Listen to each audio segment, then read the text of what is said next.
That's if she's still prepared to come out, I don't know. She is the goddess of retail. Will you please welcome the fabulous Mary Portas, ladies and gentlemen? She's a killer queen, unapologetic, dynamite with a laser beam.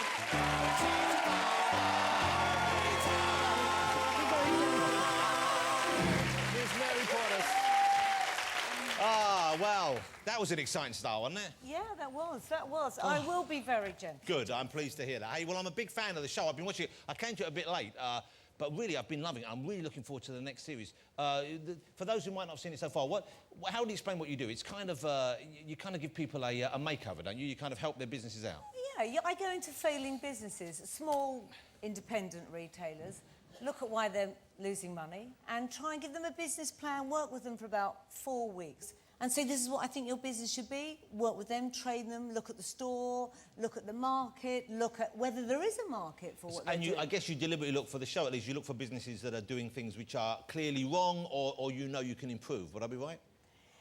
Yes, I mean, they're clearly doing it wrong because they're losing money, right? Yeah. But you also think, can I do something with them? And some of them, you know, are just lost causes, in all honesty. Yeah. And some you think, actually, there's a really great little business here, but they just lost their way completely. But you've got experience. You're not just someone who's... You're not like a TV presenter who's spotted a niche. You actually... You've always been in shopping. You've always been in retail. I've always been in retail. Where did you start? What did you do? Where were you... What shops would we know that you used to work for? At Harrods, Harvey Nichols, Topshop. Wow, so there's three of the biggest in the country right there. Yeah. Okay. And, you know, but I mean, I started off, my first was, you know, my Saturday job in John Lewis. You know, and then I moved my way up and then trained at Harrods, did that for a few years, moved on. There's a picture of you there, like that, and you've got the... Oh, look! That was my little Saturday job. You had to have your photo taken. But it's not that different a hairstyle you have now. You've always had that kind of bob going on.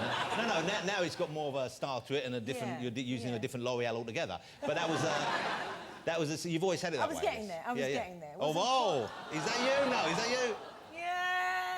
But that was cut by my mother. Yeah, Look at the little bit hanging down at the edge. I don't mean this to sound wrong, but she wasn't a professional hairdresser, was she? She wasn't, but it was cheap. That's a great haircut. My mum used to cut our hair as well, and it always looked great after she'd done it, like after the cut was done. But the minute you washed it or slept on it, bits would stick up for days.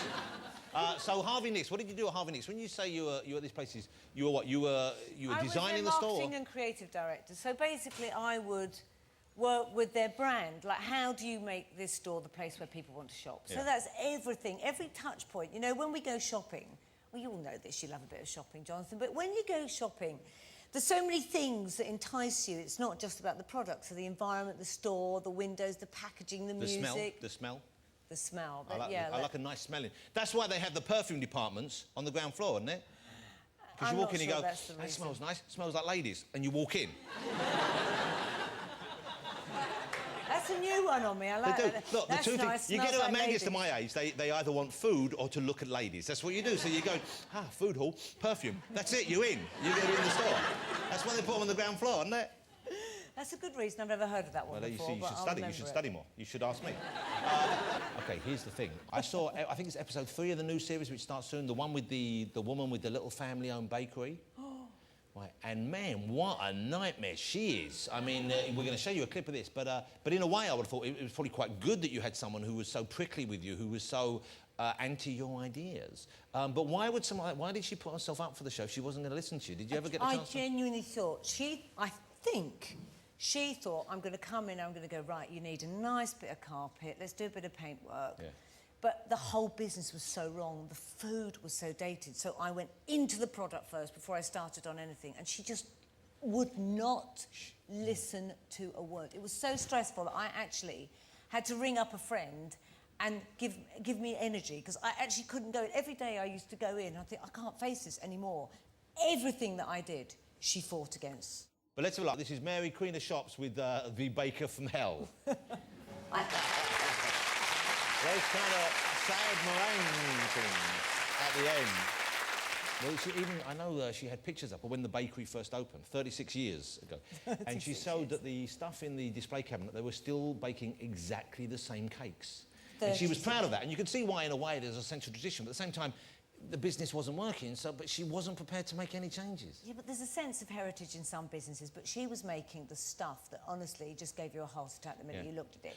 So you had all this audience, all these people that lived locally, all these women in their 30s who didn't want to come in and eat a big iced donut. And I'd say, no, let's look at changing that. She wouldn't change a thing. She wouldn't move on anything. And in the end, she locked herself upstairs and wouldn't come down. OK, let's talk about the charity side of things, because that was a great venture you went off to. These were charity shops that were losing money. Yeah. And charity shops, you know, they've always been with us. I guess they always will be. And there's something wonderful about the idea of taking something you don't need and giving it away to someone else and then making some money for a charity. It makes everyone feel good. But you addressed that the problems they had, once again, they were quite deep-rooted, weren't they? Yeah, but nobody had managed the charity shop. The whole charity shop premise was built on volunteers. So when I went to the shops, all these women, I mean, it was just I went back in time 50 years. But they were a lovely bunch, weren't they? I mean, they were fantastic. These women had given their time, like they'd given the same amount of time each week, sometimes for like 30 years or something. 35, 40 years, but every day I'd turn up, the bus would stop outside, two women would get off, the two that would come in every single Tuesday for 35 years, get behind the till. The first thing they say is, do you want tea, Vi? I'll have tea. And then they'll say, do you want a gypsy cream or do you want a... And she said, no, I'll have a gypsy cream. I don't want ginger nuts today. So this would take about 10, 15 minutes, the tea would be made. Yeah. I had to turn it into profit. So I had to wait and say, OK, ladies, could we get onto the sales floor in a minute? Oh, no, hang on a minute, because Vi hasn't had her tea yet. So then she'd have her tea. And then so for them, it was a social thing as well. It was a total social. Then they'd get the toys out that had been donated, and some of them had heads fallen off and no arms, and they'd still put a price on. They wouldn't throw them away. Because they couldn't bear the fact that, oh, you can't throw them away. The children would love them. So all these toys were sitting there like something out of some horror story on the shelves.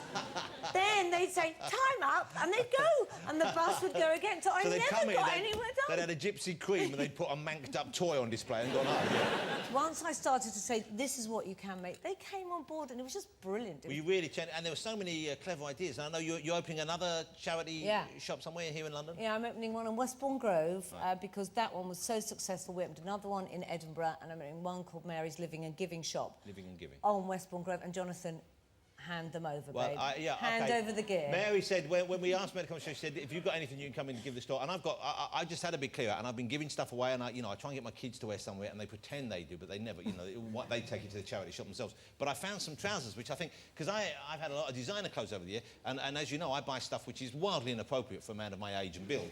And I found some trousers. There's a couple of things here. There's one old, look, this is my little bag I bought. Look at the bag, look at the bag. There's a T-shirt. I bought this T-shirt. I never even worn this T-shirt. That'll get some, won't it? That's interestingly, Jonathan did give to me before, and I mean, it was a while before it sold, but we did get money in the end. These used to be my lounging trousers. Yeah, but you see, they were comfy. No, these are my lounging trousers. I have to lounge around in, but I don't think I fit him anymore. And these, no, look, OK, I bought these. These have never been worn. Jean-Paul Gaultier jeans, OK? I don't know who was meant to be wearing them. I don't know what I was thinking. Why did I buy them? Have a look at these, Mary. See what you think of these, OK? Oh, what are these, though, Jonathan? I mean, you're looking at... Look. Oh. Look at those. Why did I buy them? Why did I buy them? I was going to wear them. That is Malcolm McLaren's Buffalo Boys. Do you remember the Buffalo Boys? One strong breeze, I'd be away, wouldn't I? Look at that. Look at the size of them. Well, yeah, that's brilliant. Thanks for those, Jonathan. I'm sure they'll go down a tree. No, I know we didn't get the first. I asked Gary if he had anything he could bring in, and he said, speak to his office, they'd find something for us. And we found the shorts he used to wear when he played for England, because they were tight. You remember them, Gary? Oh, yes. I think you're naturally in those. You used to like them tight, didn't you? You can have those. Why don't you get them to sign them afterwards? Put them in the window. They're going to make some young toddler very happy. Now, we asked the fellas, we sent our band out, ladies and gentlemen, to a nearby charity store, and they've chosen some outfits themselves, and I want you to see just how spectacular they look. Ladies and gentlemen, we've let them loose from the piano for just a few moments. Here they are. Give them a round of applause. It's the Four Puffs without the piano. Come on out, fellas. Let's see what you want. Mary, tell us what you think of this outfit. Stevie. Young Stevie. Working girlfriend. Oh, yes. Oh, yeah, look at that. Isn't that hot? Ian's an Aquarius, ladies and gentlemen. I think that's what he said he was. Wow, there's David, ladies and gentlemen. Look at David. Looking nice, though. Looking swift. Very nice. Love it. And now you've got Big Dave. Look at that. Oh, yeah. Swing it.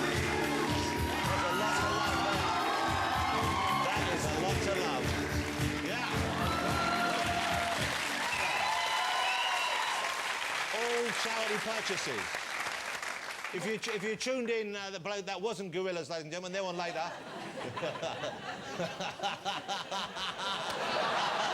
You wish you could get away with those coloured shirts. Look, it's been lovely having you on the show. Thank you so much. I'm glad we didn't actually physically fight, because that's a trend that I'm not keen to encourage. And I want to say congratulations in advance for your civil partnership. When is that happening? In a week's time. OK, wow, just a week away. That's exciting. Are you nervous? I guess you're not nervous. You know it. Yeah, the only thing's lots of tight frocks and high heels, and that's all I'll tell you, Jonathan. Ladies and gentlemen, Mary Portas, Queen of Shops. Thank you. Hey, don't forget this, the baby shorts. Mary Portas, ladies and gentlemen.